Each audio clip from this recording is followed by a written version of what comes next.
Max Greyserman may have come up one shot short of victory at the Baycurrent Classic in Japan, but his week was anything but a loss.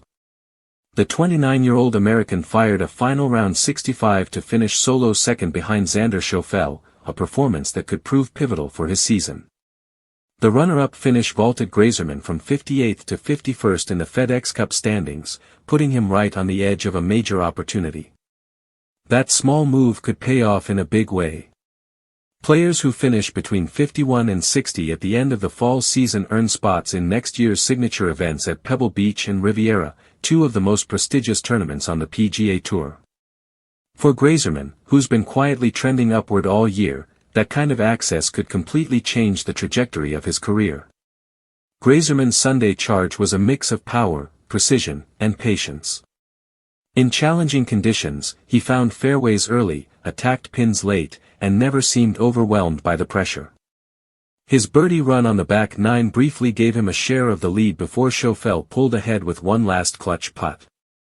Still, for Greyserman, the confidence from contending on a global stage might be just as valuable as a trophy.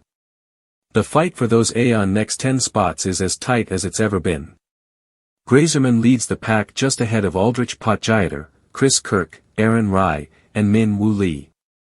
Jordan Spieth sits further down the list, while players like Wyndham Clark and Joe Highsmith are hanging on at the bubble's edge. With only 4 tournaments left in the FedExCup fall, every round, every shot, and every putt carries playoff-level pressure.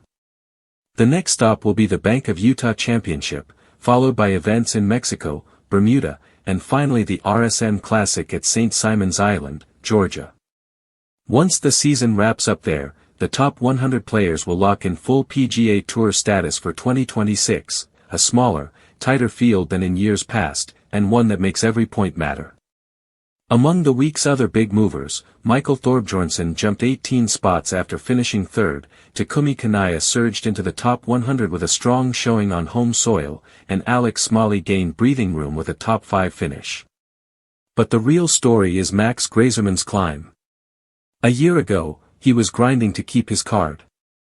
Now, he's playing his best golf when it matters most, knocking on the door of the game's biggest stages.